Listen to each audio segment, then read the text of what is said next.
Hey guys, we are picking up in week 5 of our study of part 4 of the Satanic Rebellion series on Ichthus titled Satan's World System. And so this week we are going to be continuing our discussion of the section of that study talking about the vanity of life.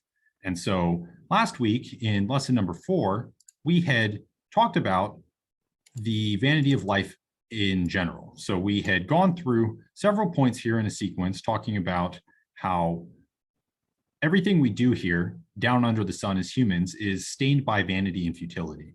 So the first thing we had gone through was how humans really can't control the outcome of events as we might wish. And so what I mean by that is you might work really, really hard to try to gain something, but it might go to someone else just based on time and circumstance, and there's nothing that you can do about that. After this, we talked about how even if you do gain something, well, circumstances in life may cause it to be taken from you. And so nothing in this life is completely secure as humans. We can't necessarily guarantee that anything that we do come by will be able to hold on to. And finally, we talked about how even if you manage to gain things in life and you hold on to them for your entire life, well, death will still make a mockery of you because you can't take anything with you. And so these 3 points formed the general sequence that we'd gone through in explaining how everything in this life down here under the sun, this physical existence, is shot through with vanity and futility. Now, what we're going to be talking about today are a couple more specific points. So if last week was sort of a high-level overview, in this week and coming weeks, we are going to be drilling down into some specific details. And today specifically, we are going to be talking about how the futility problem is not solved in modern times, so here in the 21st century for us, and how human desire is insatiable, not able to be satisfied by achievement. So here are the things that we are going to be going over today. So we're going to go over the 2 things that we just mentioned that were in the title there. But before that, we are actually going to remind ourselves of the introductory context that we've given to this study, talking about a comparison between this world and Eden. And this will be useful just to keep our mind focused on that as we go through this section, which is quite long, to make sure that we don't let the wider context of why we're going through all of this slip out of our minds. So here's this first point, which should honestly be basically review for us. As Christians, we need to make sure that we always keep our perspective and we keep our priorities straight. And so in the context of this study, as we'll get to when we talk about distraction and the pleasures Satan puts before people in the world, we are not here as Christians to make full use of this world, to enjoy it and chase after pleasure, but we're here as soldiers of Jesus Christ with a very specific mission. And so this idea that the world is a wonderful place filled with all sorts of things which have been put here expressly for the purpose of us enjoying them, well, that idea is actually decidedly unchristian. That goes against our charter. That goes against why God has put us here in the world, because where we are now is not the Garden of Eden, but rather it's a fallen world under the control of Satan. We're bringing this up now, just because we're going to be going through a lot as we drill down into some of the detail of this section on the vanity of life, but we should always keep this principle in the back of our minds that we are sojourners in hostile territory, strangers in a foreign land, Christian soldiers on a battlefield with Satan opposing us as our enemy. As long as we remember this and we keep our eyes on the spiritual dimension, we actually do not need to be concerned by the great vanity and futility that plagues the material world down here under the sun, because with our gaze fixed above, so on spiritual things that truly do matter, our lives won't be stained by the same vanity and futility, but will be shot through by eternal meaning. What I mean by this is that our actions will be rewarded by God if we do them in faith, following what God would have of us. And so if we operate on the spiritual dimension as Christians, our lives actually do have meaning and importance. But because it's so easy for us to get distracted and turn back to the world, that's why we should always be reminding ourselves that we are just sojourners here in hostile territory. And that's why we're bringing this point back up, just to tie it to what we've already talked about by contrasting our present world to the paradise that was in Eden, just to make sure that we understand that our present world is in no way like the paradise that once existed on earth and will exist again in the future. All right, so having gone through that reminder, we're now going to turn our attention to this point here, the idea that the futility shines through all the more in our day, wherein people feel like humanity has made so much progress.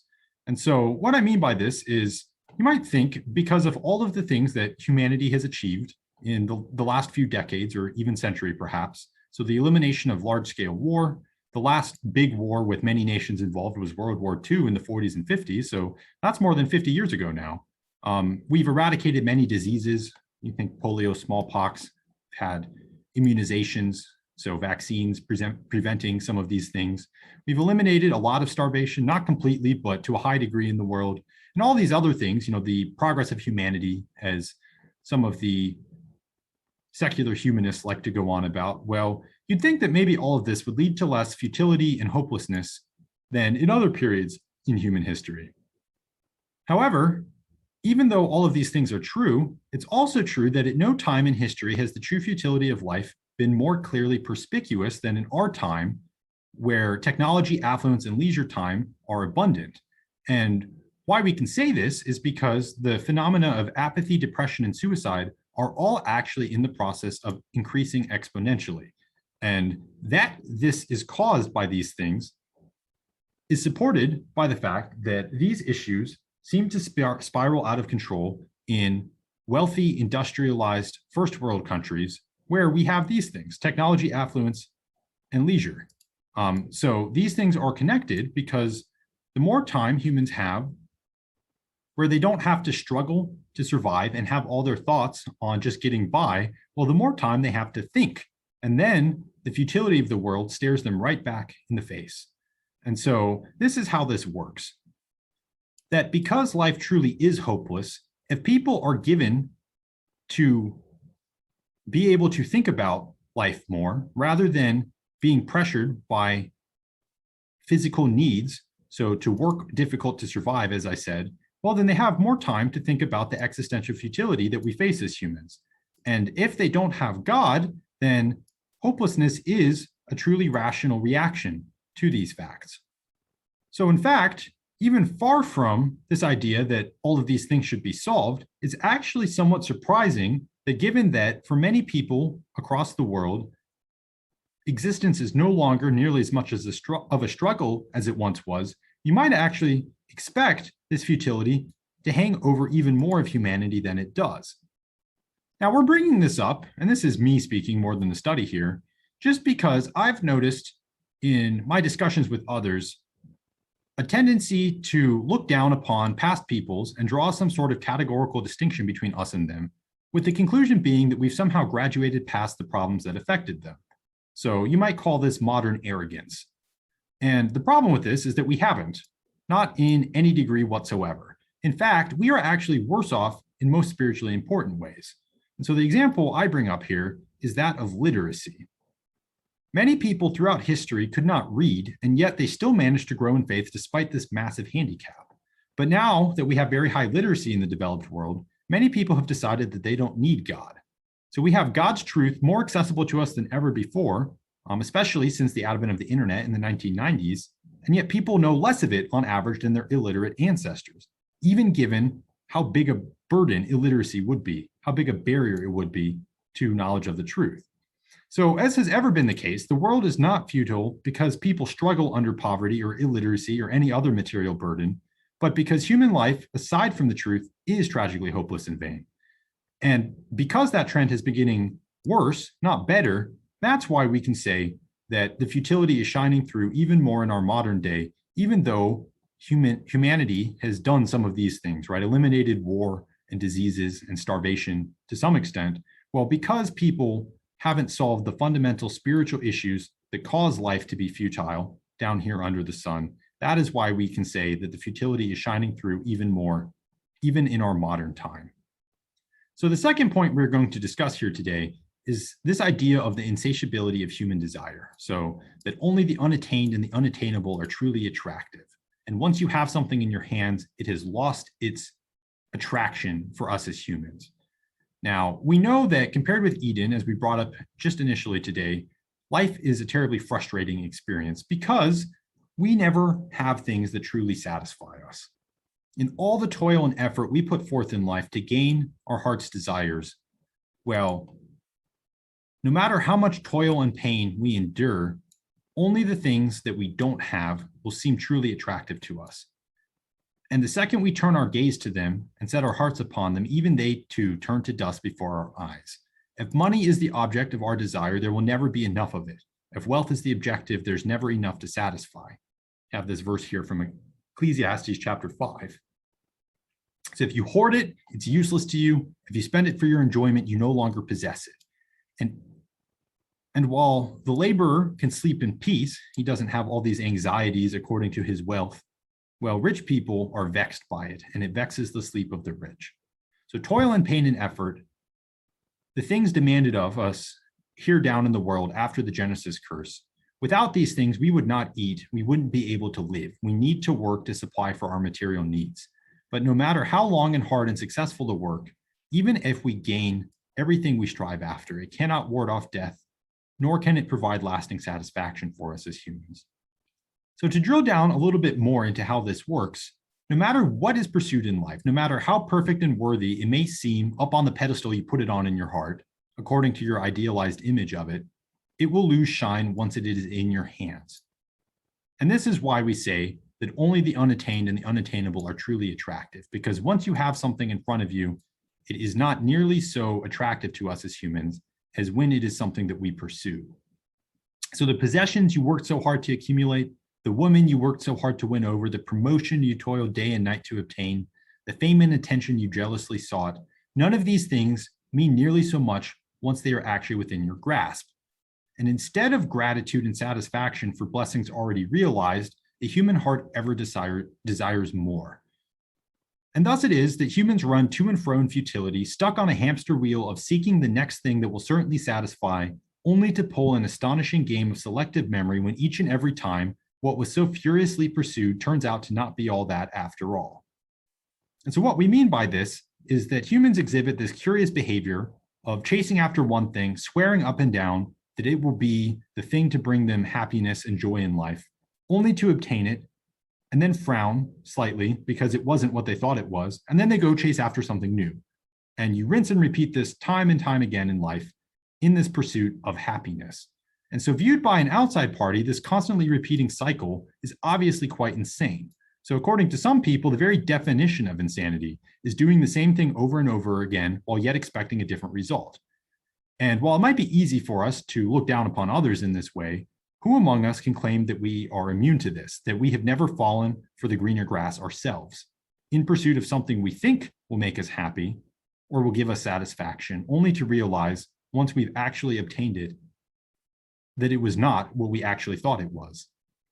No matter how you look at this, for us as humans, there's no solution to this flaw in human desire, within the material world at least. Nothing can truly satisfy, since what was once desired will always be replaced in our hearts with something different, something even bigger and grander. So while the poor may covet the station of the rich themselves covet the station of the richer, and they too covet the things of those who have even more than them. It's a never-ending pursuit of more and better that never stops for us as humans in this physical world. So the only way to escape this madness, right, this cycle that doesn't make any sense because we seek something, swearing that it will make us happy, only to realize that it doesn't, and then we reset and do the same thing again. Well, the only way to escape that is to seek after that which can truly satisfy. Spiritual truth, the water of the word of God. We have this quote from John chapter 4 here, where Jesus is talking to the Samaritan woman at the well. And he says, "Whoever drinks of the water that I will give him shall never thirst, but the water I will give him will become in him a well of water springing up to eternal life." So by way of contrast to the material things in the world, the spiritual truly can satisfy. As we shall see, though, mankind, encouraged heavily by Satan and the systems that Satan sets in place in this fallen world, so the systems of deception, the shadows on the cave wall, to use the metaphor of Plato's allegory of the cave, these things ultimately lead mankind to try to distract itself from the inconvenient truth that we've presented here, rather than accepting the solution that God offers in the spiritual truth that we just brought up, because doing such would require acknowledgement of and obedience to God. And in the eyes of many, that is a price too steep to pay. And so there you have it. Human desire is insatiable, and no matter how many times people work hard for something only to be let down, they'll keep doing it because they're not willing in their hearts to accept that the only solution is offered on the spiritual level, because it's a sacrifice they're not willing to make, to bow the knee to God and accept their need for a savior, for someone to take their sins on their shoulders and lead them rather than being the ones in control of their lives. So these were just a couple points. In the next coming weeks, we will actually be talking more about this right here, the idea of mankind distracting itself from the existential realities that plague this material world. So from the vanity and futility of life, how mankind tries to distract itself and how Satan empowers man in this endeavor. But that is for what we will be talking about in the future. As to what we talked about today, we started by reminding ourselves that the world we are presently in, controlled by Satan, is nothing like the Garden of Eden. And then we talked about how, despite what some people say, the futility of the world shines through all the more in our present day, despite the progress that humanity has made, because people now have more time. They're not so stressed by the pressing needs of survival that they come to encounter the futility of life, and it stares them more in the face in all this new time they have. And then the last thing we talked about today was this insatiability of human desire, how no matter what people have, they always want more, and that the only solution to this maddening cycle is to seek spiritual truth and be satisfied by that.